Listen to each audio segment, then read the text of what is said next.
Oh, hi, mate.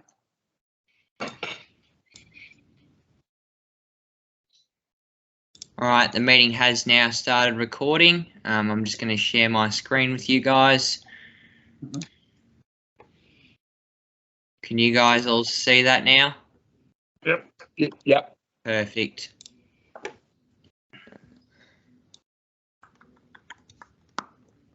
Are we back to this?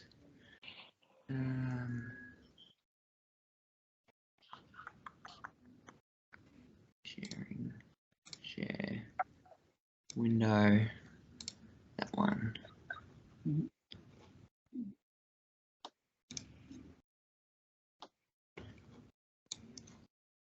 Rightio, so thanks everyone for joining tonight for the 2023 Mentor Induction Program. Before we begin tonight, we'd like to acknowledge traditional custodians of the land across Australia on which we play our great game and pay our respect to them, their culture and elders past and present. The AFL stays committed to working alongside First Nations peoples for the purposes of reconciliation and justice. So as you guys might have noticed tonight, we have Hayden Pearson on the line. Hayden's going to be joining us just to have a bit of a chat about mentoring, how he's come up from community football now into the VFL, and what mentoring's done for him and how he's been able to be a part of mentoring, not only in community football but now down in Melbourne. So as I mentioned, Hayden's a current VFL development listed umpire, youngest Ovington Murray senior grand final umpire, the 2021 AFL North East Border Field Umpire of the Year, and has done in excess of 200 career matches. So I'm just going to hand over to Hayden now. Thanks, Meso. Hello, everyone. Hope everyone's well. Everyone's well? Coach, how you going? Good, good. I'm trying to flick through everyone. It's everyone. I think it's the whole Wangaratta crew plus Jason and a couple. Hey, good to see you all. Thanks, Meso. So, H, I suppose coming out from community football, you've been mentored by a lot of people. What did that mentoring look like? It was probably a lot of one-to-one, as everyone would probably know. Well, John Baston was really the first one that sort of got by my side and sort of did a lot of one-to-one and sort of made it enjoyable. And then Shane came into the picture and put in a lot of time, of course, but just made it really positive. So yeah, no, it's helped a lot. And then sort of other people more outside of umpiring is really important. Outside of work, in work, just general life, sort of all adds up because you can't really think about it all the time. Of course, it's just sort of something you got to think about every now and then on weekends and training. But other than that, you can't really be thinking about it all the time. So I suppose with you, H, what did that mentor relationship look like?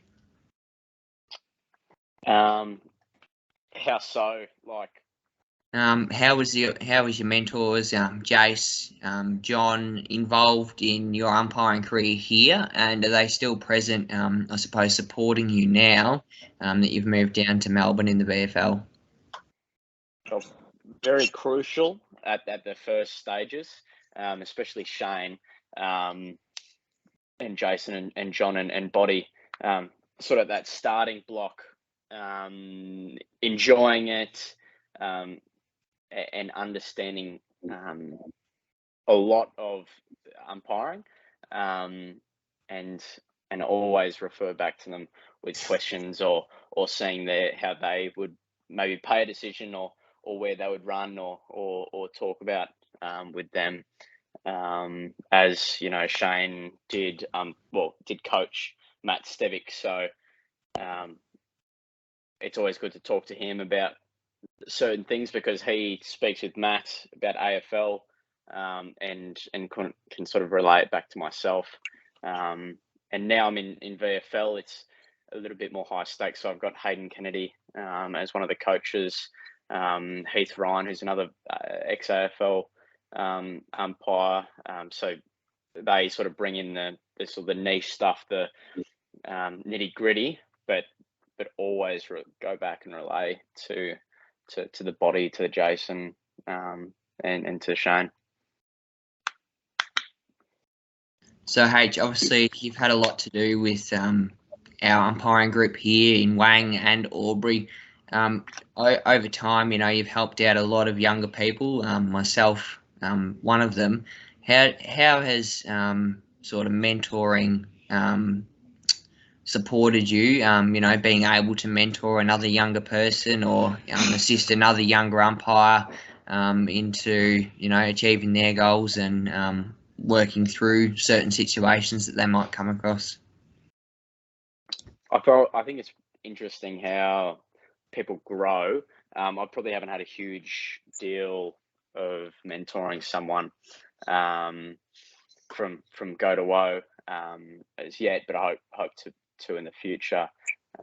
Definitely Mason. I think it's interesting how someone, say yourself, Mason's gone from I remember like the first couple of training sessions, who's this kid, and then the next season he like way above everyone's head, and sort of just seeing the progression and where they are now and where they will be in the future. It's interesting, and sort of it makes you smile that hopefully I made a positive mark on them. Yeah, definitely, and I think being able to mentor someone, as much as you're putting in, we hope that you're taking that much out of it as well. So that goes out to all the guys we've got on the line tonight. As much as we want you to have a positive impact on someone else as a mentor, we hope that what you're doing has an impact on you and makes you and grows you, not only as an umpire but outside of umpiring. So if anyone's got any questions for Hayden, now's the time to sort of spit them out and get through them. Hey, Hayden. Well, first of all, congratulations, mate, on where you're at. We're all keeping eyes on you. We're all very proud of you. When you're being mentored by Shane Downey or someone like that, how did you find they handled things that you need to work on, or negative things that they didn't like what you were doing? Did they sort of treat you with kid gloves, or can you remember any situation where that happened? Yeah, definitely, Wally. I heard on before we were going to watch you eat. I thought you had your camera on and we we're going to finish that, but anyway, we'll keep going. Your favourite, turn it off, mate. I think going from when I was mentored and when they sort of wanted me to improve in a stage, they didn't really sort of say or do lovey-dovey or say that's wrong, you should do this. They always made you question it. So they'd state like what you did well, but then they'd say, okay, what are your thoughts here? And then say if I couldn't answer that, or if the person who you asked that to couldn't answer it, then you sort of prompt an idea in their minds that makes them think about what the answer may be. So not tell them, let them figure it out themselves, unless they are completely lost and they don't know where to go. But make them think about it. I think that was how Shane did it. And I actually asked him, how do you do it and how you did that? And that's sort of how he does it. And he's always really prepared before going to a coaching session or as at training when he trained at Wangaratta, that he was always prepared for any questions that would be thrown back at it, and always stay to the point of where he wanted it, what the answer to be. So he guided you to give the answer that he wanted anyway. Yeah. Okay, and that resonated well with you? Yeah, it did. So, like, you question it, of course, but I find a really good way to figure out, because it's sort of like, you might think that, oh, okay, you might not be right at the same time, but he always said sort of question it in both ways. So question it why it would be right, and question why it would be wrong, and make up your mind there. Yeah. So always question, and that's even what I bring into my normal life as well, with anything I do. Yeah. Okay. Yeah. If that helps. Yeah, it does. Thank you. Yeah. Thanks, H. Does anyone else have any questions?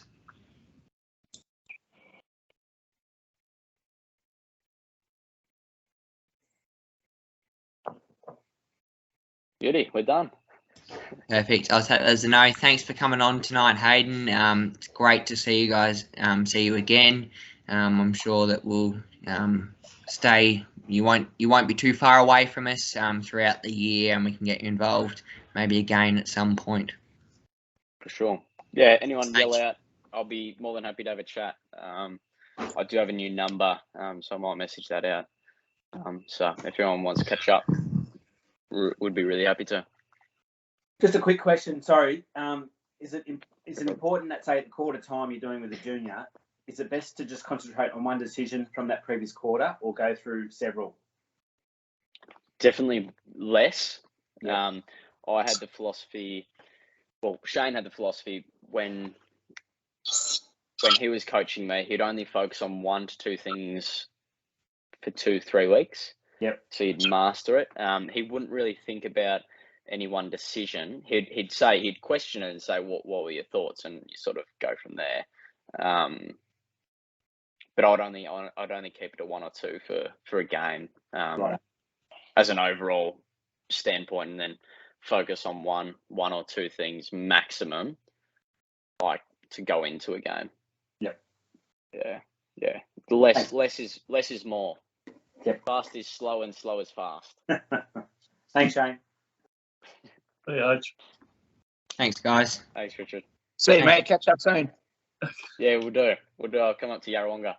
Yeah, let me know. See you, mate. Yeah, we'll do. It's a big house, See you Hayden. later. Yeah, I've heard.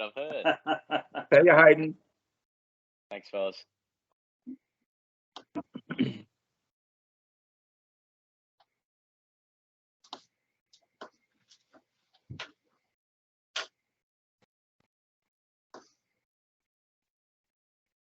You're on mute, mate, sorry. Probably Sorry best. about that again, fellas. Welcome everyone again to tonight's mentor session. Thanks for jumping on. I know it is a big sort of chunk of time to take out of your Wednesday night, midway through the week. So we'll just move on from here. So I think it is a really exciting time here at AFLNEB, because it's the first time I've actually had a structured mentor program. So to have you guys a part of it is going to be really something special.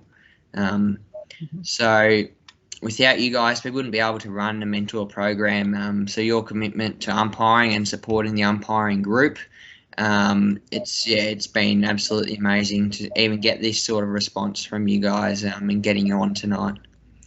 So obviously myself, 1 day a week at North East Border, and I'm also working as a programs facilitator with AFL Victoria, working in schools and delivering the school umpiring course to try and get some more people coming in from a junior perspective into our community umpiring group. We've also got Pete, who's the umpire's head coach. He'll be at the top. If you guys, require any sort of support that I'm not able to help you with, you're more than happy for you guys, and we'll get Pete involved. He's really going to be involved in the mentor program this year, and he's going to help deliver some of the sessions that we're going to run. We've also got Jason Rain on the line tonight. He's our senior assistant umpires coach. Again, and if you guys have got any queries or questions about mentoring, Jace, as Hayden said, Jace has been involved in mentoring Hayden, has really played a big part in Hayden getting to the VFL. And if you didn't know this, Jason was actually a VFL listed umpire, and he's gone all the way through the talent pathways in the V-Line Umpires Academy and has come back to us. So we're very lucky to have Jace involved in this coaching role.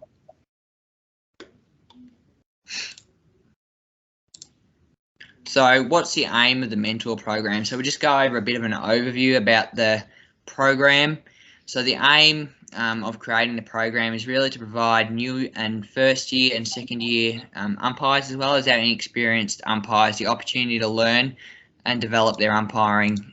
Not only their umpiring, but as Hayden said, it's really important to develop those really life skills that we can use outside of umpiring, and as Hayden put it, he's using currently in the workforce.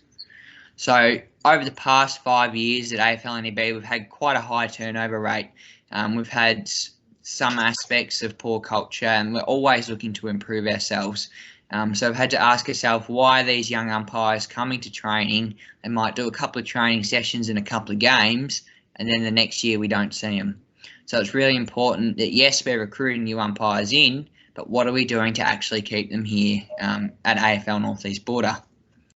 So in saying that, this is why we've developed this program.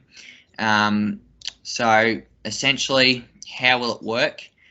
So first and second year umpires, as well as our new and inexperienced ones, they'll be paired up with a mentor. So at the moment, we've got about 17 mentors, and we're hoping to grow that, as you know, and have that evenly spread across all the disciplines. You know, we never sort of want to take up any extra time of your guys, as we know your weeks get quite busy as it is. You're working, you've got other lives, families to attend to, so we want to try and keep everything we can into our training sessions. And obviously we don't want to put any further pressure on you guys, so if you guys need any support with anything, that's what, as umpire coaches, we're here to provide you with, so that you don't feel like that you've got to go and do this or you've got to go and do that. We're here to coordinate everything to make it easier for you to have that mentor-mentee relationship. So essentially, you're going to work with a mentee just to help them develop goals in umpiring, as well as it might mean that maybe you're appointed to a match with your mentor. I know juniors, you might get a junior match for the field umpires, or the boundary umpires might have a run together, and the same sort of thing with the goal umpires. Throughout the season, we're going to have a lot of opportunities. And, you know, for different people, they want to get different things out of their umpiring. So it might be to identify a pathway to get where they want to go, or it might be, you know, they've identified that they want to go to the AFL and they know how to get, and they need to know how to get there. And that's where we want you guys to be able to support them. And we'll provide you with all the resources that you need to be able to support them. So, does anybody have any sort of questions around that sort of aspect? I know we're gonna go into a bit more detail shortly, just before I move on. So will it be one-on-one mentoring, or you might have two or three people that you mentor? It's completely up to you. Like I just said before, we don't want to add any extra pressure or any extra work onto your workload. So we want to try and make the program as smooth and as easy as possible for you guys to be a part of. So if, you know, that might mean that you have one, it might mean if you're okay with it, you have two, but we definitely don't want to have, you know, three and more, because that's just sort of adding extra pressure onto you guys. So is this going to be offered up to the mentees, as you call them? Are you going to say, would you like a mentor, or yeah, definitely. I suppose for anyone who's young, it's really important to, you know, ask them and say, hey, look, we've got this mentor program going on. Would you like to be involved in it? Because I don't think there's any point in sort of getting you guys involved in someone who doesn't want a mentor and is not going to sort of willingly participate in the program. It's all about those guys getting something out of it, as well as you guys getting something out of it. So as much as you guys are putting in, we want you to get out as well. Perfect. Mate, so it's just been rolled out yet, the new umpires? Yes, it has. So we've had a few inquiries from younger umpires wanting to get involved in the program as well, so which is a good thing. We are seeing some uptake in the program. It's also been rolled out all around the state, just unfortunately we are one of the last groups to take it on board here. So, Mazo, just with that, like I'd be mentoring goal umpires, and say Wally be doing field umpires, and Stevie J be doing boundaries. So there won't be any crossovers per se. No, not necessarily, unless you've got someone who's come up. They've spent a lot of time, like Bomber or Brendan Llewellyn. He's not in the program, but someone like that who's been a boundary umpire for a long time, done a lot of field umpiring. Then if that was something they were wishing to do, we'd definitely support them in that. You're not per se limited to what you can do. If you want to do more than happy to support you to do that. The role of the mentor is, it's up to you to adapt and develop to where you see it, and how much engagement you put in is completely up to you. Mm-hmm. Okay, thanks. So the mentors that we have on with us so far, we've got field umpires Brenton Poole, Jason Rain, Warwick Bott. Many of you know Botty. He's been involved with us for a very long time. He's actually been appointed to the AFL senior umpire list twice, and has umpired matches within the AFL. Wally Lovett, Rob Clark. Looking after our boundary umpires, we have Jennifer Alley. She's joined us from AFL New South Wales ACT. She's been in the Next Generation Umpire Academy for quite a while now, umpiring at the high performance level. She's going to join us partway through the session. So that'll be really good to get her involved. I think, she can really make an impact on our younger boundary group. Also, field and boundary, we've got Matt Hughes. He's coming up through the development pathway here locally. He's also in the academy, so he can work with field and boundary umpires, or whichever one he decides to go. Completely up to him, and we'll have that chat with everyone just to see where they'd like to sit within the program. Obviously overseen by Rod Sangster, we've got Nelson Butterfield, one of our trainee coaches, Rod himself, and Riley Edwards, our other trainee coach within the program. And we've also got Steve Johnston, our assistant boundary coach at Wangaratta. So those guys, they've got quite a lot of resources, support, and years of wisdom behind them. So that panel of umpires is looking pretty good. In the goals, we've got Richard, the one and only, Brett Taylor Parkins, who have also got with us tonight, as well as Norm McClure down at Albury End, who couldn't make it tonight. So the role of a mentor is to basically build a relationship with mentees, and be able to provide that one-on-one support with mentees, as we've just discussed. So how that support sort of looks is completely up to you as the mentor. It might include match day stuff, it might include a training, it might be a phone call to see how they've gone on the weekend. It's completely up to you how you develop and adapt your role as the mentor. Meet with mentees on a fortnightly basis. As I said again, we want to try and keep this with inside training so we don't add any extra pressure onto you guys. Help to build a supportive culture within our umpiring bodies. So again, at combined training sessions, I think this is really where the mentor program, we can get a lot of buy-in, is being able to have the one group all together, and I think that's important. So we'll take advantage of those combined sessions to try and keep everyone involved and build sort of a bridge and support and report within both groups. Assist mentees to set goals and then actively review these throughout the season. As we've spoken about, we're going to hold a personal development session with all of our umpires will have access to and be able to attend, so they can set goals for the year, as well as sort of plan out how they're going to review them and the pathway for them to achieve that goal.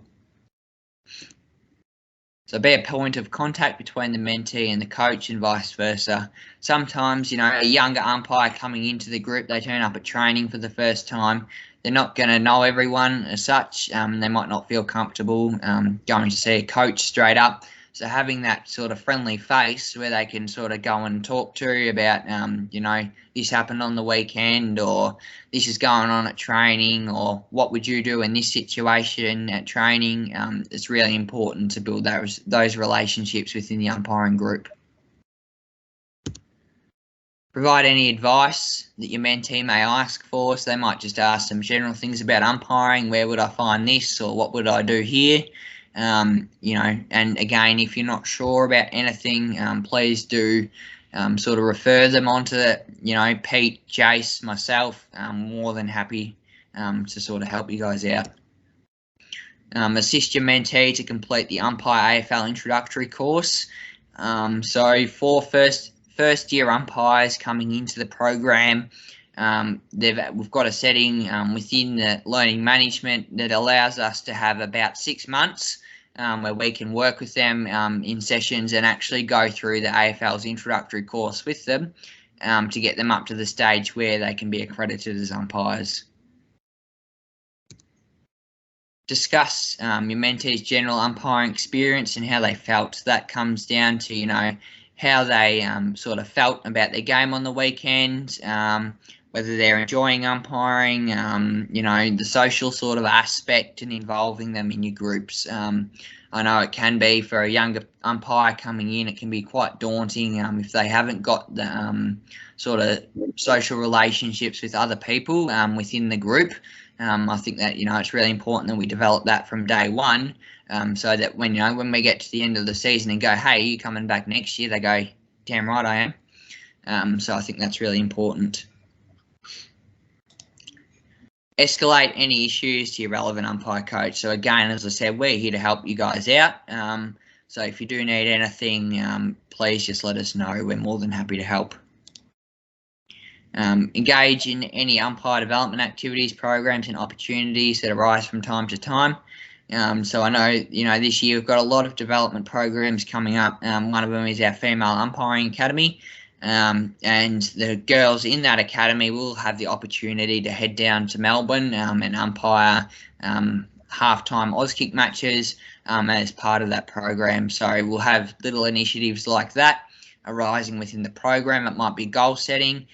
We might have someone, an elite basketball referee or a soccer referee or someone from another sport come in to sort of give a different perspective on officiating sports and sort of general guidance and mentoring and how they've gotten to where they've gotten to and what mentoring's done for them. So those sort of things will arise from time to time. We'll keep you all in the loop. And if you wish to be a part of that, that's completely up to you.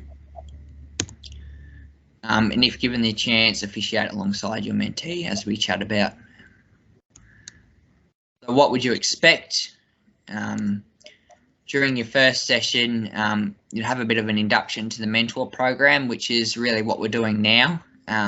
So part of the AFL's program is that we actually induct you into the program and provide you with all the training and resources that you need to get the most out of the program for you and your mentee. An introduction to your mentee. So what we're going to do is we're going to hand out a fact sheet to your mentee. It'll have some prompts on there for them to fill in and hand back to you, and it's just to help you build that initial relationship with them and get to know them to a point where you can further build that relationship. Discussion of their goal. Sorry, was someone talking?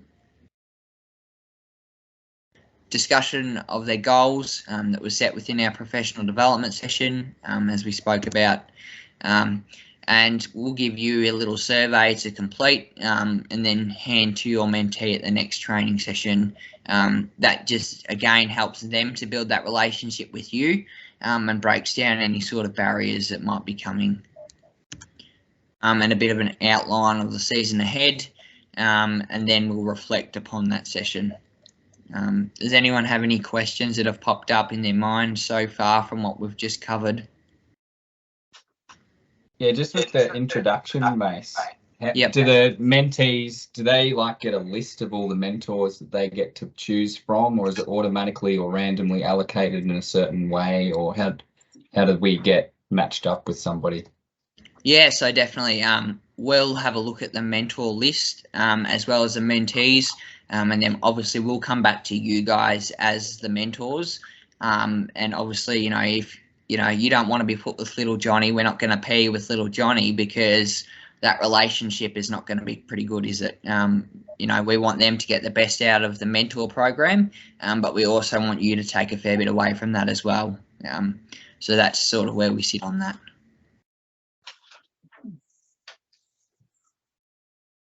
Does anyone else have any questions around what we've just covered? I think Jenny's just joined the meeting, actually, Mozo. Yep, just speaking about you, Jenny. Oh, what are you saying? Just that you come from AFL New South Wales. Come to us this year. So what to expect at our fortnightly meetings with your mentor. So team building activities, it's a great time. We're not going to obviously run them every single week, because it eats into your time and your time to build upon yourself as umpires within training and coaching sessions. So throughout the year, we'll run some team building exercises where you can actually work with your mentee as a mentor and build a relationship together. As well as the whole mentee mentor program group. Provide feedback regarding one of their matches, not necessarily the past fortnight, just I suppose having a look at it. There might be a few decisions that they're wanting to know about, or as Hayden said, should I run here, should I run there? For boundary umpires, it might be around their throws, where they position themselves on the ground. So each mentee is probably going to come up with a few different questions. And, if you don't know the answer, please just refer it to us as coaches, and we'll get involved and help you guys out and provide you with whatever resources you need to cover that. So discussion of their goals and progression. So again, those goals that we set during our professional development session, having a look at how far they've progressed so far, what they're putting in place, what they're doing, and what they want to achieve, and how they're going to get there. Time to talk to your mentee about any personal or umpiring issues they may be having, as well as how they feel about umpiring. I think we've already touched on that. As well as some match reflection and self-reflection of the session that you've just had. Does anyone have any sort of questions about that section that we've just covered? Not questions, but if we have a young guy whose goals are quite high, we probably need to pass that information on to the coaches to let them know where they're going and what this guy wants to do. Is that pretty important, do you think? Yeah, definitely, and I think sort of we touched on that being sort of a point of contact between the coach and the mentee. I think that our job as umpire coaches, umpire staff, mentors, is to help that umpire take their journey to their destination, which means, if they're aspiring to umpire at the AFL, VFL and elite level, that, we do everything that we can to help them to identify that pathway and then move into that talent pathway. So definitely for us, we don't always know as umpire coaches as much as we, try and, sort of get a feel on what everyone wants to get out of umpiring. We don't, necessarily always know. So having that sort of mentor relationship between those people, it can really help us out. Does that sort of cover it, Wal? Yeah, perfect. Yeah, that's good. Because if they've got expectations, we need to go to the coach and say, this is what they want to do. And they can say to us, well, this is what they need to do. And then hopefully we can mentor them and get them to that stage. Yeah, perfect. Does anyone else have any questions around that? Perfect. So a bit of an overview of the program. So how will you be a mentor? So at training, it might be on the track or after a training session once a fortnight. You might just have a quick chat. Might be, at a coaching session where we're indoors, you might sort of have that mentor, you might mentee and take them aside. Just have that discussion then. match day situations, as we sort of spoke about. It might be during a match, as well as after a match. You might organise a time to meet with your mentee. It could be by phone or video call or just a call. Just have a chat. You know, how'd you go on the weekend, little Johnny? You know, did you have any issues? How'd you feel about your game? Is there anything you want to have a bit of a chat about? Video review. You know, that's probably not something we're going to be looking at for a younger person, you know, in their first or second year. But no, if we have some, you know, video and your umpire comes to you and says, hey, look, I had this decision happen on the weekend. I was, you know, running here. What would you have done there? And you can then look at that and then come back to them with that. So how and where should meetings take place? So either face-to-face or video call or call. But meetings need to take place in a safe public environment. So it could be training, match venues. If it is a video call, depending on, you know, the circumstances, you might need to have another mentor on that call. Just as our safeguarding young people and children policy, we have a duty of care to younger people. And where this is off-site, so, you know, if you're at you know, somewhere where someone is really sort of under 16, then you need to have another mentor or coach with you, just as it is part of our safeguarding younger people policy. Does anyone have any questions about the overview and how you guys can be involved in that? I think, mate, so to eliminate that, like, best way would maybe doing what we're doing now would be over a video conference. Yeah, definitely. And these sessions are recorded, again, as part of our safeguarding younger people and children policy. So moving on, our community umpire development strategy. This is aligned through AFL Victoria. Essentially, 1 in 2 umpires want to progress to the state league program. So that's 50% of the people at our umpiring group. They're wanting to move on from community umpiring down into the state league talent pathways and eventually the AFL. So when you look around, essentially 1 person that you're sitting next to is wanting to do that. So part of this strategy, we have pillars that are grow, train, transition, and retain. And to look at that, part of that is implementing a consistent approach right across the community umpiring groups. And that's really what we're trying to get at. I suppose all of our umpiring groups have been working together, and over the past couple of months, we've all met and put forward our expectations for the year. What we're looking to do development-wise, and then what we're implementing at community level to support younger and inexperienced umpires in taking, you know, as we spoke about before, their journey to their destination. So part of growing is really just increasing the numbers within our community umpiring club, as well as delivering programs that build our clubs and create an umpiring community. So I think part of that is our female umpiring academy, as well as our mentor program. They're quite important in terms of growing the numbers, as well as keeping them with our group. Training, so we endeavour to provide as many resources and learning opportunities as we can. As we touched on, we'll have a female group going down to Melbourne to umpire some of the halftime Auskick games, as well as a couple of our first year development umpires heading down as well.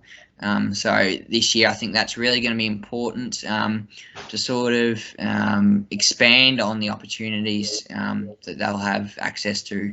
And again, part of that is us providing the initial training, the mentor program, the introductory course, and then working with them if they want to attain further accreditation.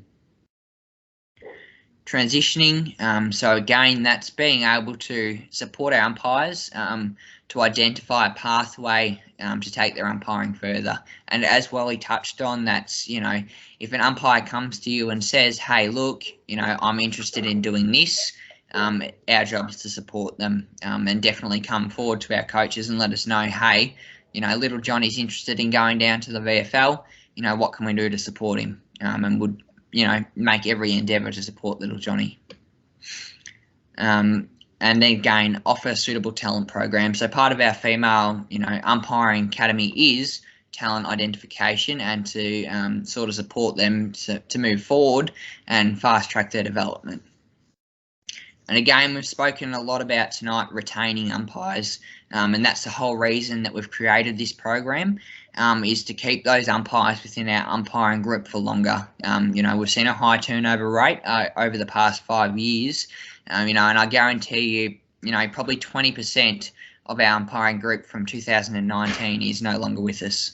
So it's a big loss for us, especially trying to fill all these gaps and holes within community football. And I really think it's something that we need to further build on here locally. Does anyone sort of have any questions around what we're doing in the development strategy in terms of anything we've just covered? I think the last couple of years they've advertised, in the Chronicle and the Port Mail saying become an umpire and play Saturday, but I haven't seen any of those this year so far. Is there a plan behind that, or? Yeah, definitely. So we've actually just engaged 1494 2AY radio.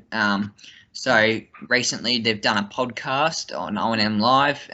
They're doing radio clips as well as news clips. So they're going to come to training in the next few weeks and shoot some footage of our group at training together and putting them out on social media and in the news.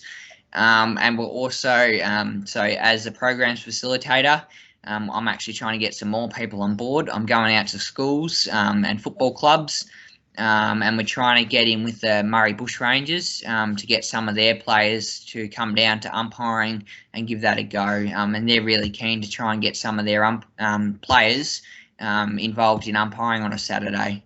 So I think that's really important that we're going out to sports clubs, and really advertising what umpiring is about and the opportunities that people have when they become an umpire. Mm-hmm. Okay, thanks.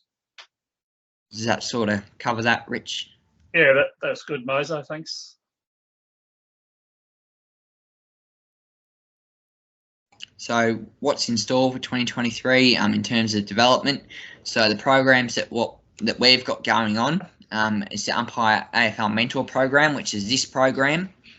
Our Female Umpire Academy. So we want to engage female umpires and improve the culture within our group, and then provide them with opportunities to fast track their growth and development, coming along with talent identification. We've got our first bounce program. So it's a series of come and try sessions. So we've actually booked these within the school holidays, so that we can reach as many younger people as possible. We're holding one in Benalla, Wangaratta, Wodonga and Albury. So taking it closer to people, we want to try and maximise that participation and try and get some more people involved who wouldn't normally, because, we might only hold it in one location.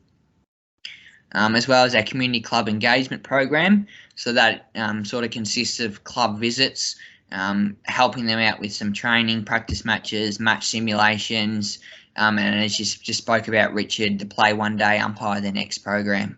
So trying to bring them on board. I think that is really important, and it's an important part of this sort of development program and going forward into the future.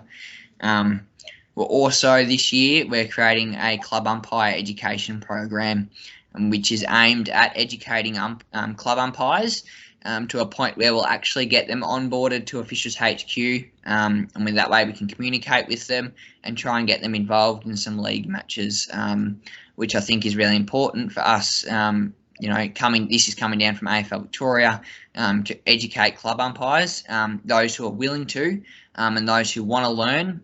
As we sort of touched on at training the other night, it's not going to do us any good going out with someone who doesn't want to learn, because it's that relationship's not gonna be steady, and we're not gonna get anything out of that as such. All right. Does anyone have any sort of questions about what we've got going for 2023 at all? Perfect. So, as as a mentor, it's all good to talk about this development pathway and the talent pathway, but I think it's important that you guys actually know the talent pathway and what's involved for younger people who do, identify that they want to go further and they get into that talent pathway. So the first step's community development. Locally, we've broken this down into 2 steps. Our junior development, where all of our new umpires start off in either the Wangaratta Junior Football League or the Wodonga Junior Football League, and they'll have the opportunity to develop themselves there before they move into our district league. So again, that's our Ovens and King, our Talangata, our Hume League, as well as our North East Border Female Football League. So this year we've actually got agreements with all the junior leagues as well as the female leagues to appoint umpires regularly throughout the home and away season, as well as the finals series. Our community advanced, so essentially senior football. However, at our local level, we look to appoint to high performance. So this includes the Ovens and Murray Football League, or as throughout the year, I know a couple of matches throughout pre-season, we've actually been able to appoint a couple of community umpires into our Coates Talent League, which has been rebranded from the NAB League. Third step is off to the state league. So demonstrating that talent and potential at the community level. Over the past couple of years, they've moved away from looking at an umpire's fitness and their running ability to looking at their decisions. So are they making the right decisions? Are they getting in the right position? And have they got that desire to learn? If an umpire has all of that, the state league look to take them on board, and it just makes it a lot easier, and then they can work on all those other things like the running and the fitness. But that's what the state league are looking for throughout the talent pathways. The AFL's umpiring academy. So once you're moving from the VFL to transition up into the AFL and AFLW elite competitions, they have an AFL umpiring academy, which is essentially an accelerator program within the state league, which just aims to sort of further build upon not only an umpire's on-field skills, but their off-field skills. So, in their personal lives as well. So they've got a lot of resources available to umpires at that level to prepare them to move to the elite. An umpire will then transition into the AFL Women's. We've had a lot of umpires right across the country. One of them you would have noticed last year, Emma Stark, debuted in the AFL Women's Elite competition at the age of 16. So she's come up from the Northern Territory through their state Premier League competition into the AFL's umpiring academy, all the way from community football, and is now umpiring AFL women's football. And she will be eventually moving off to the AFL, which is really important. And the final step for someone aspiring to get to the AFL is actually getting to the AFL. So they'll have a range of support mechanisms and programs to help with that development, as well as a number of things that they'll be looking for at that level to assist that umpire. So I know we just spoke about at community level. This sort of just breaks it down as to the steps from our community group all the way up to the AFL's elite competition. So as I did speak about our community junior development level, we've got the Wang Juniors and the Albury Wodonga Juniors following through the community development. We've got our Ovens and King, TDFL, Hume and Female League, and the Community Advanced in the high performance sector. We've got the Ovens and Murray. So, once the umpire's there, we look to nominate a few umpires each year into the V-Line Community Umpire Talent Academy, which is run by the AFL. Umpires in that sort of program will have the opportunity to umpire the rebranded NAB League, so the Coach Talent League, the V-Line Cup, the VFL Women's, as it hasn't actually been changed yet, but the Coach Talent League. Once they get from there, they'll move up into the State League Development Panel, which consists of the VFL Women's and the Coach Talent League. Once they sort of progress from that development stage in their VFL umpiring at the high performance level, they move into the State League panel, which consists of the VFL men's competition. And then again, coming into the AFL's umpiring academy, which is an accelerator program of the State League. They'll be umpiring the AFL women's competition, and then if they show that desire, that potential, and talent to move on, they'll have the opportunity to umpire at the AFL's elite level. Do we have any sort of questions about the development pathway and what it might look like for someone in community football coming up? Any sort of questions, queries, comments?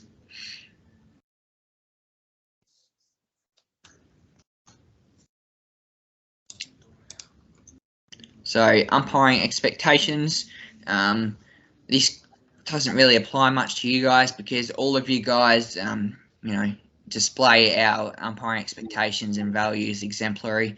That's why you guys have, been selected as a mentor after putting your name forward.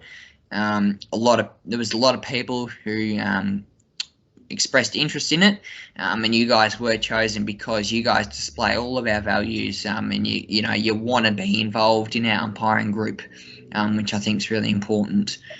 So just going back to that, we expect behaviour, high sort of standard of behaviour as the behaviour that you guys set.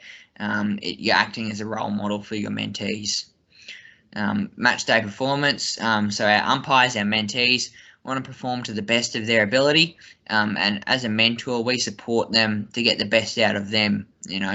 They might not be at the level that you're at, and I can tell you they're not probably going to be, but every 10 years or so you get someone like Hayden Pearson or Jacob Mollison come by, and that's where this program really wants to fast track that development, and provide that opportunity for them to transition. Training, we want to support our mentees to be involved in training, coming down to training, as much as we talk about it. I know Wally's a big ambassador for this. We get through the drill no matter what we're doing. So if we can't make it through the drill, we're always active, we're walking, we're getting through it, and we're encouraging each other and being supportive. Umpiring is a safe space, especially at training. Coaching sessions, we want all umpires to be active and engaging in coaching sessions, and we sort of provide that support to them, and assist them in that where we can. Umpiring accreditation, part of our mentor program, we actually provide our mentors with accreditation, so you will have nationally recognised mentor accreditation out of this program, and that you can be used anywhere. And we've also got our policies available to you guys on TMAP. They are undergoing a review at the moment, so our policies will likely to sort of be revamped and reviewed over the coming weeks and months. Does anyone have any questions about that content?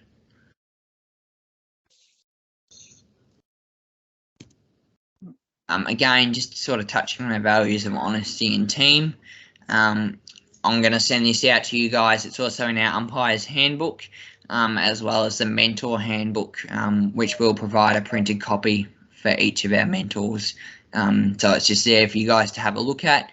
And when you're talking with your mentee, you might like to, sort of engage them with, whatever yous are and what it looks like, not only on the field, but off the field as well. So coming nearly to the final part of tonight's session, we have the mentor training course, which is the accreditation that we provide you and the training that we provide you as a mentor. So I'm going to show you guys how to access the mentor training course through Officials HQ and that portal, and then we'll look to go through it together as a group whether you guys have your phone or your computer on you at the moment to do that. If you don't, that's completely fine. The session will be recorded, and you'll be able to go back through that at a later date.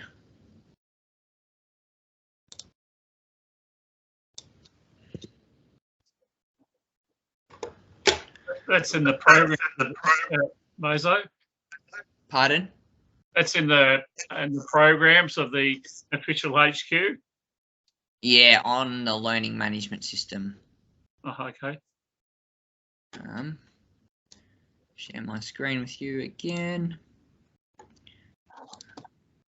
So if you just jump onto Officials HQ on your platform, you just log into that.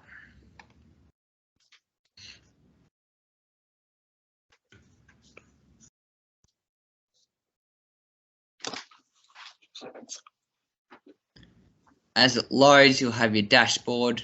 Go up to the top to your profile. It'll have your name on it. And then just go down to my profile. Once you've got that up, just go down the side to external links here. And just click on generate link. And then go to LMS login page. All right, and then you'll get this page here, which is your AFL's learning management system. So you've got everything you pretty much need in here, as well as a range of support resources. So you want to just scroll down to umpire. And then scroll down to umpire mentor training. When you click on that one, you'll be prompted to jump into here. If you've already completed it, it'll come up with course complete. And can I ask those that have completed it, if you already have and you're ahead of the group, just email me through your certificate, which you can download from the learning management system, and it'll prompt you to download that once you complete the course. So then once you click into the little tile down there, the module, it'll come up with this one here. If you've done it, it'll say you've already done it. If not, it'll come up with this little module here, and just click into it.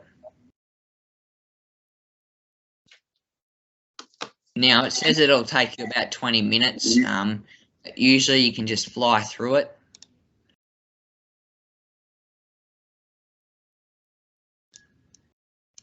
So Adam Davis, he works in the national role with the AFL.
Right, so there's about 7 units in here.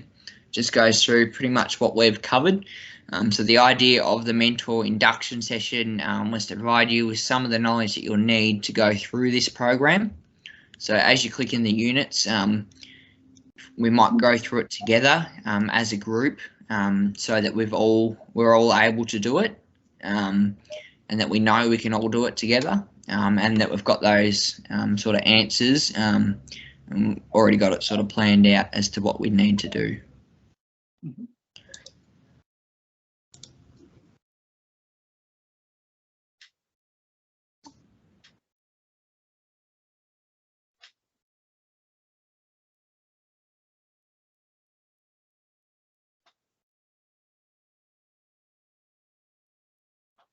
I don't think you're sharing with the audio, Mason. through your screen. I don't know if anyone else can not hear that. Is anyone else able to hear that? No. No. Did you hear the other video? No. No. No. Right down the end only. Sorry, guys. Okay.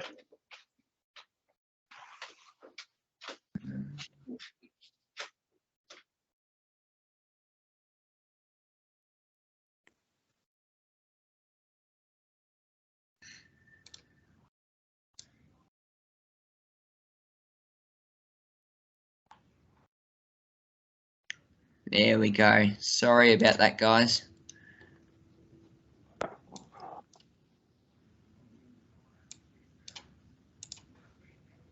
In whatever capacity they need assistance in to help that mentee achieve the outcomes that they're after. We must look at mentoring as assisting another person on their learning continuum. What is the purpose of mentoring? It's professional development, updating skills, fast-tracking our talent, and enhancing and developing skill sets. What types of mentoring environments exist? One-on-one mentoring, group mentoring, peer mentoring, and online mentoring. In summary, we can say mentoring is a facilitated, structured process where a more experienced person will aid in the personal and professional growth of another individual.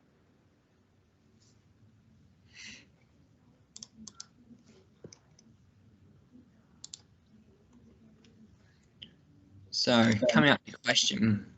Sorry, does someone have a question? No. Coming up to question 1, what is mentoring?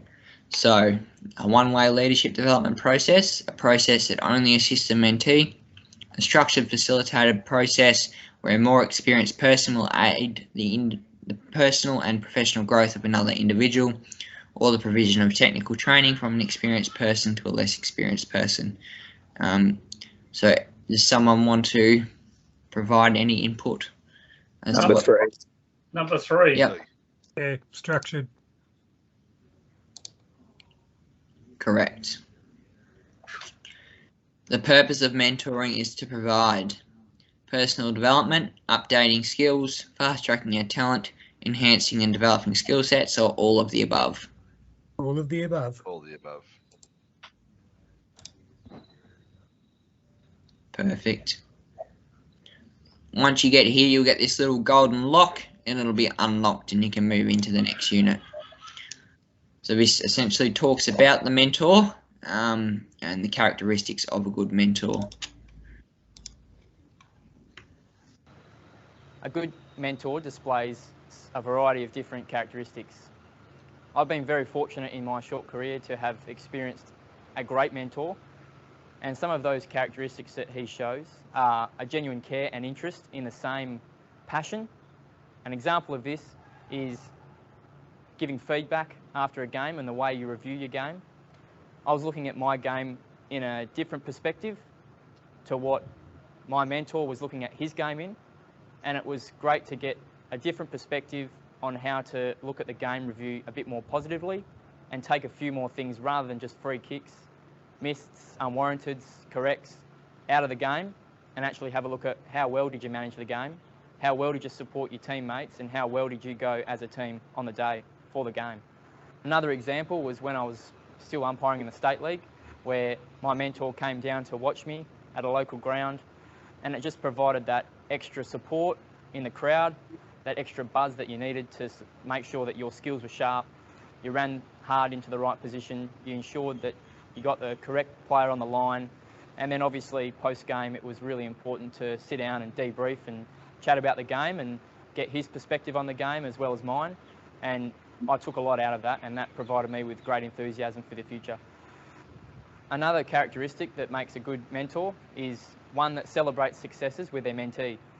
An example of this is when I made the 2016 Waffle Grand Final 3 umpires, and also made it onto the AFL list later that year. Just when I least expected it, I had a message from my mentor saying, "Congratulations, I'm proud of you, your family must be proud, I look forward to catching up with you to celebrate." And that really left me feeling optimistic, enthusiastic, and energised for what was ahead, and also made me feel a real buzz, not just in the football field, but at work, at uni, and then around home as well. The characteristics of a good mentor include approachable and welcoming, shares information and experiences openly, good communication skills, trustworthy, provides accurate and appropriate feedback, ability to share technical expertise when required. You are not their officials coach. Motivates, encourages, is positive and empowering. Allocates appropriate time to mentoring. Is sensitive to the needs of the mentee. Networks to assist in growth of mentee. Allows the mentee to take responsibility for driving the relationship. Has reasonable expectations of the person you are mentoring. Remember, they are still learning. Provides confidentiality. Respect the privacy of your discussions. Takes risks and does things differently. Refers mentees to other specialists if required. Has the confidence to enact this. Acknowledges and celebrates the achievements of the mentee.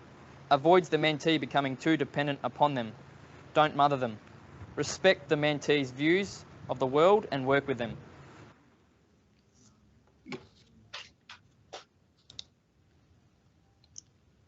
Did anyone have any questions around that module?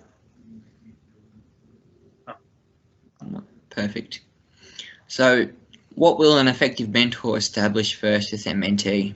Good report as soon as possible, grounds of availability, set the problem-solving activities to ascertain competency levels, or connect the mentee with a network of professionals that can be of help. Got to be the good rapport. Yep, that's what I'm thinking as well. Perfect. So we move into effective communication.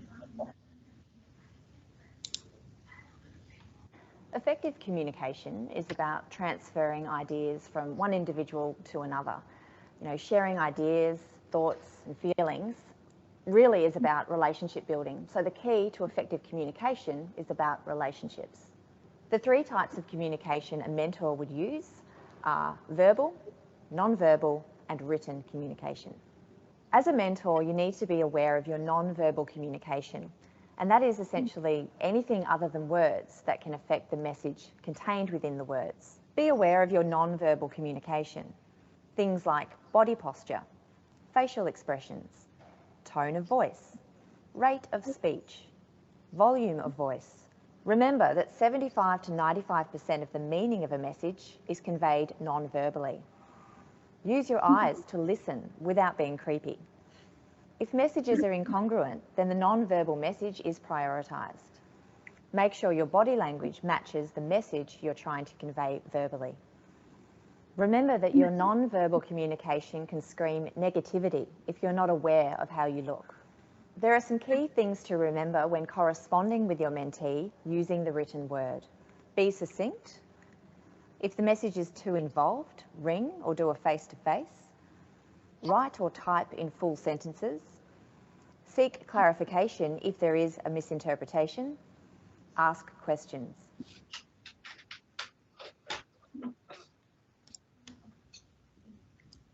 So, when providing difficult feedback, the mentor should meet with the mentee to provide the feedback in person, send the feedback through text, or send the feedback through a long and detailed email.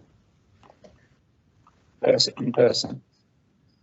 Yep, definitely. It's easier to have those difficult conversations in person.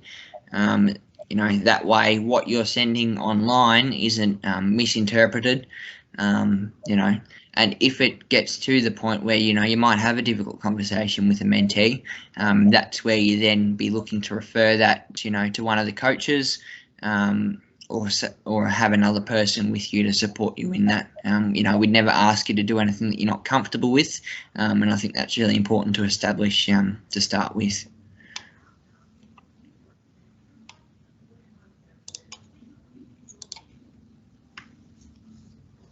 Some advice I'd give to mentors is that you must believe in your mentee both personally and professionally. Mentors are there to fill the gaps of knowledge and seek opportunities to help develop and grow the mentee. A mentor needs to be honest and open with his communication. We need to set achievable goals for the mentees. Be committed, offering help, someone who will follow through on the promises and goals set along the way. Mentors need to use their personal experiences to help mentees avoid mistakes and learn from good decisions. Ability and willingness to communicate what you know, preparedness, approachability, available at all times when needed. To be honest with diplomacy, be inquisitive, objective and fair, compassionate and genuine. If we can implement all that, we'll certainly go a long way to assist our mentees.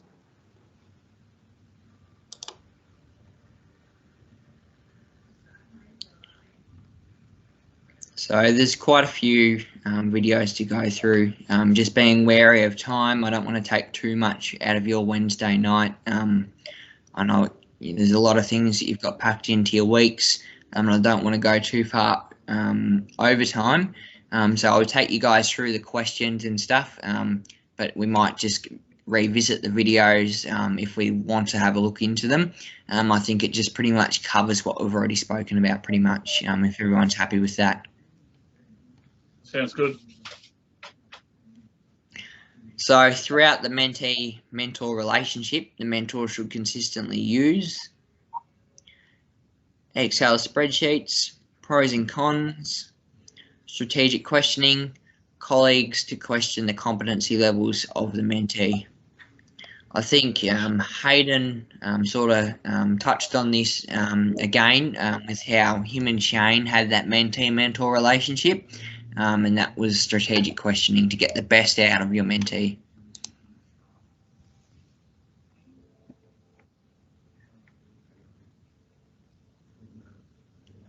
So what's critical thinking? So being judgmental of how other people do things, an urgency to come to a conclusion, the ability to solve a number of problems, or a process where people will observe, analyse and then reflect on their knowledge or their performance to assist them in their current understanding or building upon that in the future. Yeah, definitely the last one. Yep. And submit. A mentoring relationship develops a legacy when the mentee successfully achieves their goals that were set at the beginning of the relationship with the assistance of the mentor. The mentee no longer wants to work with the mentor. The mentor has reached their own personal goals in mentoring the mentee, or the mentor refers the mentee to other specialists for assistance. First one. First one. Yep.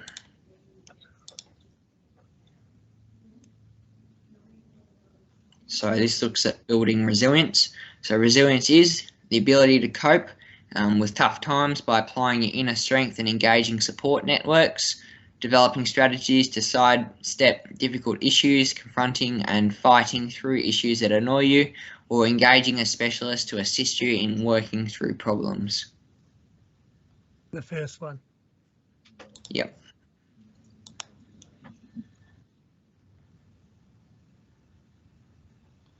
And the doctor analogy, within mentoring, in that environment, the mentor should play a similar role to that of a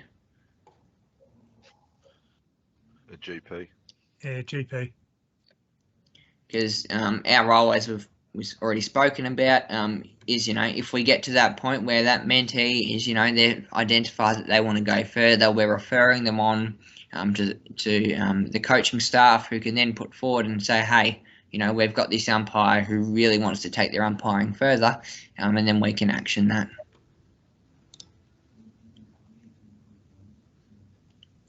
You can move into the next stage.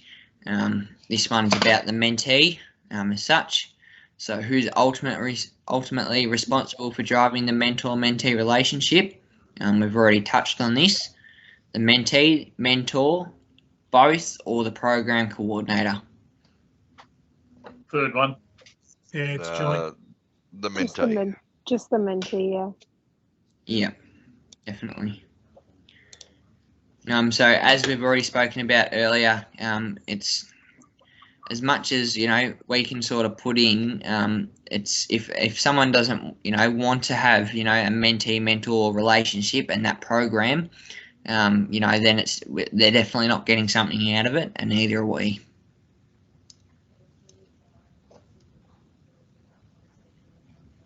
So the mentoring relationship.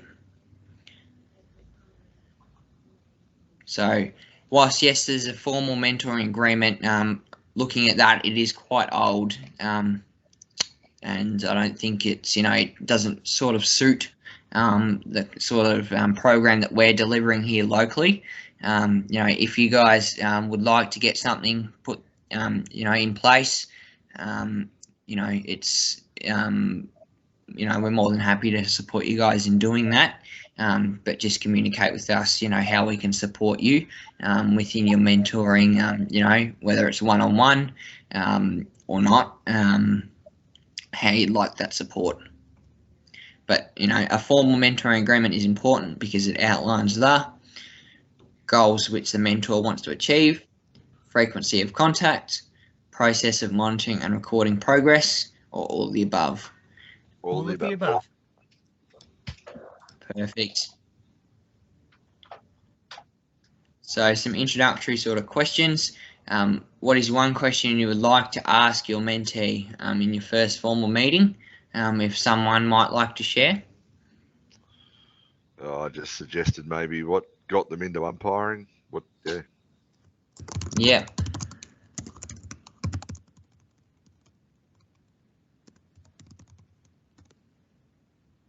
And, you know, that's really important that we actually show that interest in them as our mentee, and show interest, you know, in, you know, why did you become involved in umpiring, what got you involved in it, and then what we can further do to support you from there. One of the most important keys to an effective mentoring relationship is networks to assist in the growth of the mentee, the ability to have difficult conversations, allocation of adequate time, or the establishment of an environment of trust and confidentiality. Trust and confidentiality. Trusted, yep. Yep. So building rapport. In building an effective mentee-mentor relationship, the mentor should be directive and assertive to maximise time, allow the mentee to assert themselves within the face-to-face meetings, be empathetic, establish good common ground, create an equal balance of power and demonstrate authenticity, or encourage the mentee to communicate frequently. Third one. Yep. Yep. C. Perfect. So difficult conversations. So in planning a difficult conversation, the mentor should be offensive in conflict situations, tell the mentee what behavioural changes are required, formulate strategic questions so as to allow the mentee to analyse their own behaviour, or be prepared to escalate the issue if required. C. Yep. So again, I think number 3 and 4 both come into it. So again, it's about communicating with that person's coach, you know, as to what's going on. And at that point, you know, we want them, you know, if you're comfortable with that, to support you in having that conversation. Or if you don't feel comfortable, you know, we're definitely happy to have that conversation. A critical skill required of mentors is to provide constructive criticism, listen to all issues pertaining to the mentee's performance, note-taking and filing of all face-to-face meetings, or regular reporting to the convener of the mentoring program. First one. Yep. So a good rule of thumb is the hamburger theory: a positive, a negative, and a positive. we've gone away from using that term negative to constructive because we always want to build. So learning styles, the 4 major learning styles are visual, auditory, read and write, and kinesthetic. Visual, space perception, athletic competence, decision making. Read, write, academic competence, decision making. Auditory, kinesthetic, visual, and listening. First one.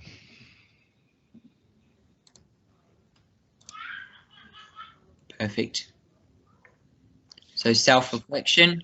I've included this in the mentor pack that I'm going to give each of you as a hard copy.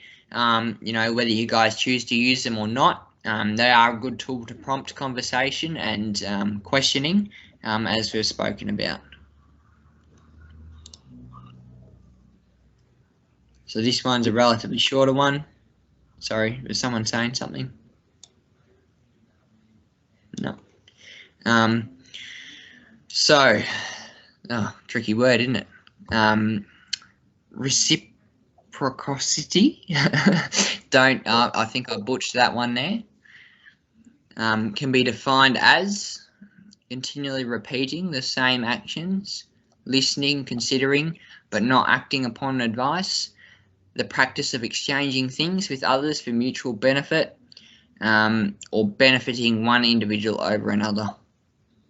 C. Now, do you reckon you can say that word a hell of a lot better than I can? Reciprocity. Yeah, there we go. There we go. I completely butchered that one. The 5 major components of a successful mentoring relationship are mutual respect, commitment, strong leadership, collaboration, and effective communication. A big word. Steve, I'll get you to jump in, Steve. Oh, sorry. Reciprocity. Thank you. Strong leadership, effective communication, personal communication, well organised, shared values, confidence, well organised, goal orientated, and strong leadership. Now I'm going to get this one this time. Reciprocity. Excellent. Mutual respect, clear expectations, personal connection, and shared values. What do we think, guys? The last one. I think the last one, yeah. Yep.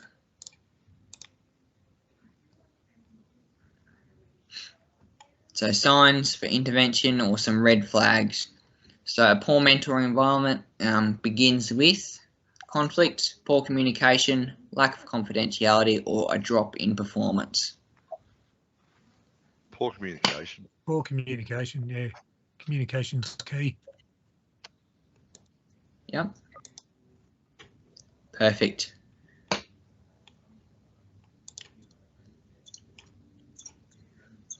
So simulations. I think these most of them are just videos in this section of it. So I would recommend going through and watching them. Some of it's just common sense, but there might be a couple that resonate with the program that we're employing locally.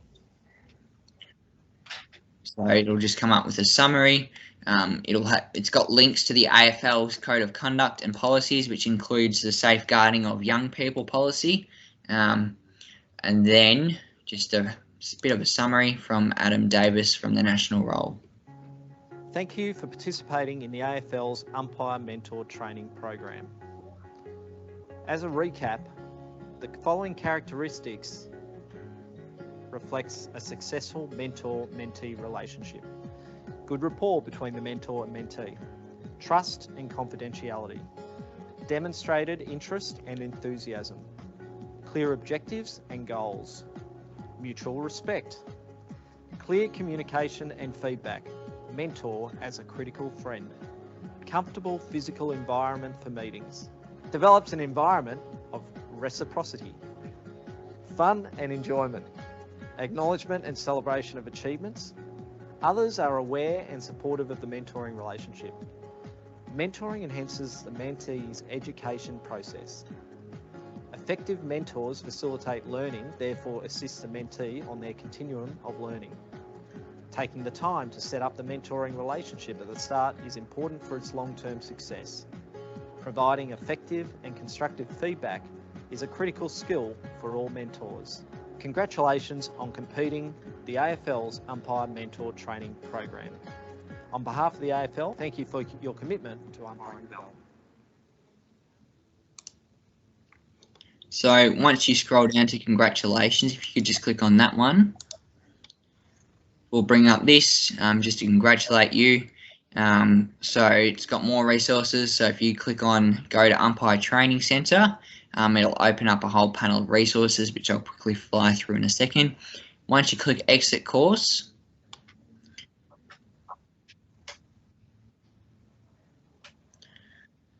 it should have processed that you've completed the course. Exit up the top, course complete. And then it will actually allow you to download a certificate.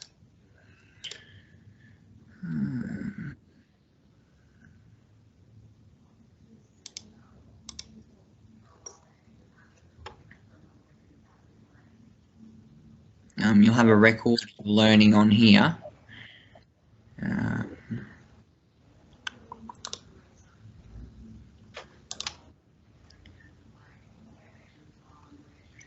I'm not sure that it wants to work because I've already done it, but it will come up and prompt you to download that certificate once you've completed the course.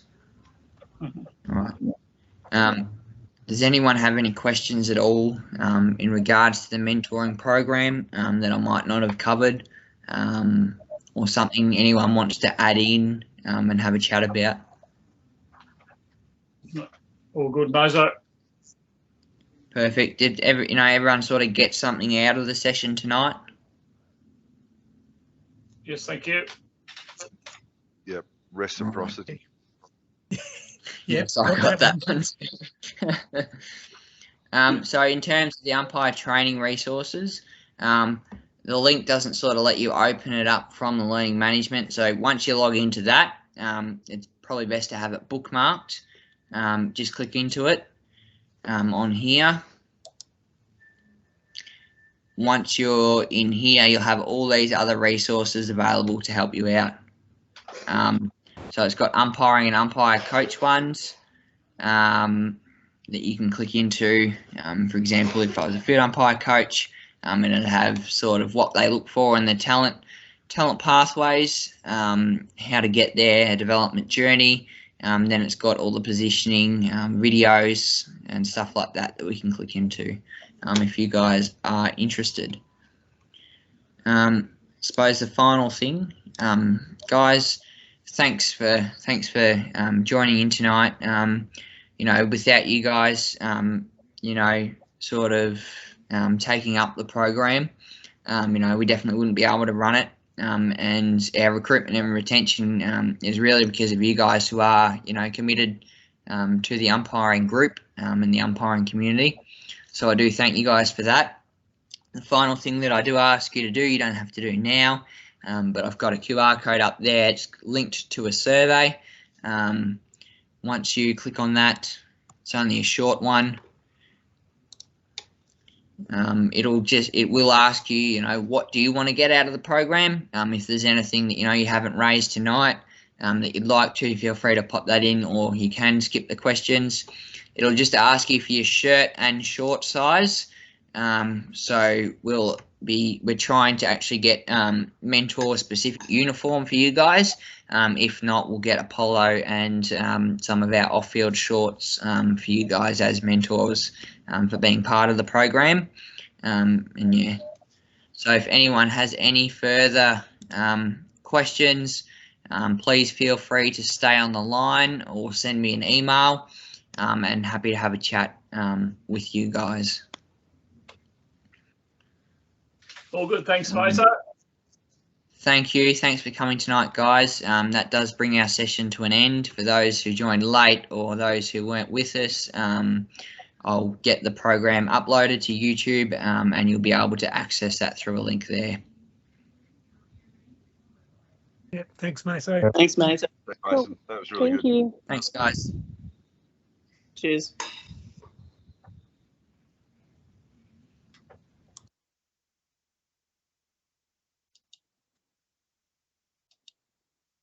Thanks, mate. See you later, mate.